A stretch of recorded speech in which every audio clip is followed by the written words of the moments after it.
Hello, नमस्कार साथियों। एक बार फिर आप लोगों का स्वागत है मेरे इस यूट्यूब चैनल में। आज के इस वीडियो में हम लोग देखेंगे बिहार पुलिस एग्ज़ाम 2025 से संबंधित जीके और जीएस के कुछ महत्वपूर्ण प्रश्नों को।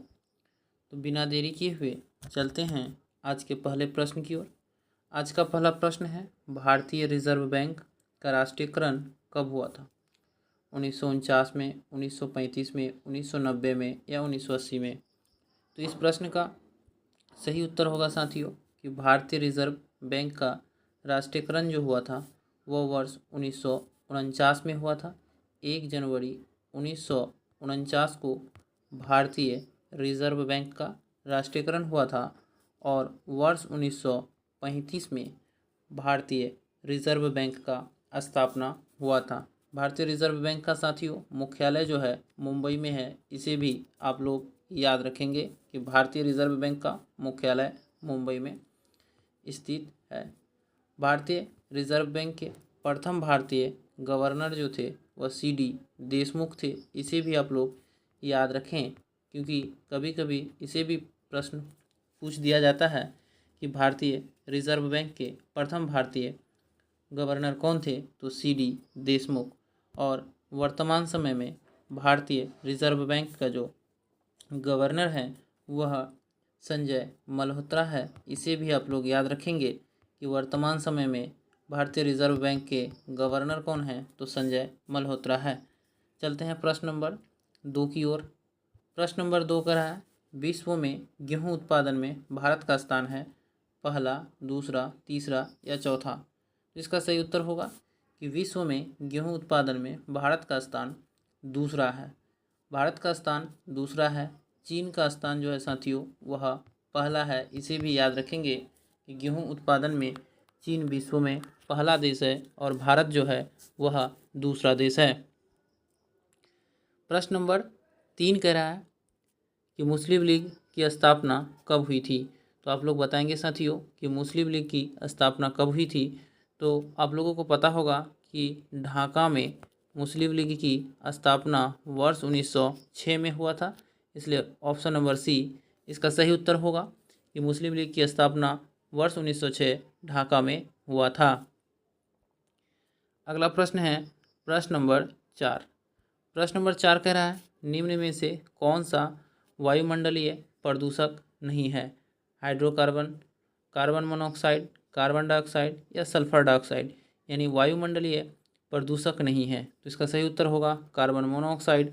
ऑप्शन बी इस प्रश्न का सही उत्तर होगा।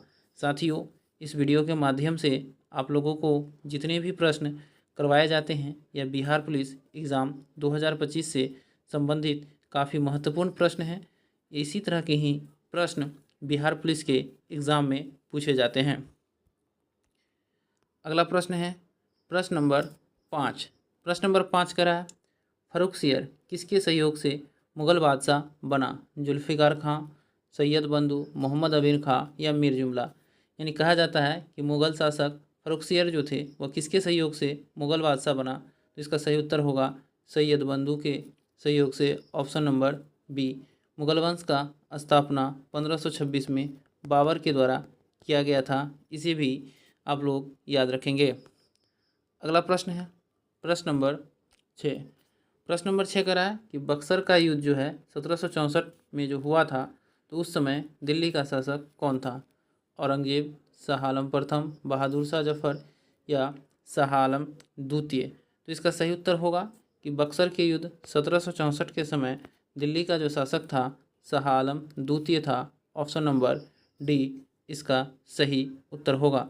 यदि आप लोगों से पूछा जाए कि बक्सर का युद्ध कब हुआ था, तो आप लोग इसे बताएंगे वर्ष 1764 ईस्वी में।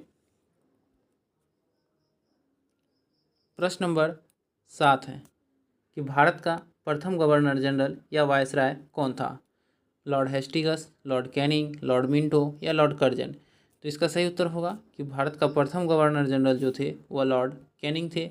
ऑप्शन नंबर बी इसका सही उत्तर होगा साथियों। 7 नंबर प्रश्न का सही उत्तर ऑप्शन नंबर बी, भारत का प्रथम गवर्नर जनरल लॉर्ड कैनिंग थे। अगला प्रश्न है प्रश्न नंबर 8 कह रहा है भारतीय संविधान में समवर्ती सूची की अवधारणा ली गई, कनाडा से, ऑस्ट्रेलिया से, अमेरिका से या ब्रिटेन से। तो इसका सही उत्तर होगा कि भारतीय संविधान में समवर्ती सूची की जो अवधारणा ली गई थी वह ऑस्ट्रेलिया के संविधान से ली गई थी। ऑप्शन नंबर बी इस प्रश्न का सही उत्तर है। अगला प्रश्न है प्रश्न नंबर 9। प्रश्न नंबर 9 कह रहा है मौलिक अधिकारों का वर्णन संविधान के किस भाग में किया गया है, भाग 2, भाग 3, भाग 4 या भाग 6। तो इसका सही उत्तर होगा साथियों कि मौलिक अधिकारों का वर्णन संविधान के भाग 3 में किया गया है, यानी भाग 3 में संविधान के मौलिक अधिकारों का वर्णन है। इसे भी आप लोग याद रखेंगे साथियों। अगला प्रश्न है प्रश्न नंबर 10। प्रश्न नंबर 10 कह रहा है भारतीय नागरिकों में के मौलिक अधिकारों का वर्णन है संविधान के अनुच्छेद 12 से 35 तक, 13 से 36 तक, 15 से 39 तक या 16 से 40 तक। तो इस प्रश्न का सही उत्तर होगा कि भारतीय नागरिकों के मौलिक अधिकारों का वर्णन जो है भारतीय संविधान के अनुच्छेद 12 से 35 तक है, यानी ऑप्शन नंबर ए इसका सही उत्तर होगा। भारतीय संविधान के अनुच्छेद 12 से 35 तक भारतीय नागरिकों के मौलिक अधिकारों का वर्णन किया गया है और मौलिक अधिकारों का वर्णन संविधान के भाग 3 में है। इसे भी आप लोग याद रखेंगे। अगला प्रश्न है प्रश्न नंबर 11।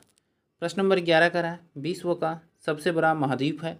तो साथियों आप लोगों को पता है कि महाद्वीपों की संख्या 7 है और विश्व का सबसे बड़ा महाद्वीप एशिया है। एशिया महाद्वीप जनसंख्या और क्षेत्रफल दोनों में ही विश्व का सबसे बड़ा महाद्वीप है। विश्व की सबसे ऊंची चोटी माउंट एवरेस्ट जिसकी ऊंचाई 8,848 मीटर है, वह भी एशिया महाद्वीप में ही है। इसे भी आप लोग याद रखेंगे।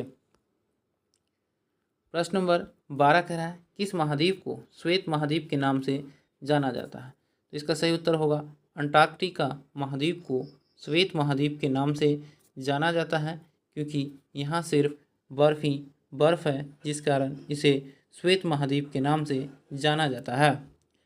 प्रश्न नंबर 13 है निम्नलिखित में से किस महाद्वीप को अंध महाद्वीप कहा जाता है। तो इसका सही उत्तर होगा अफ्रीका। अफ्रीका महाद्वीप को साथियों अंध महाद्वीप के नाम से जाना जाता है। ऑप्शन नंबर सी इसका सही उत्तर होगा।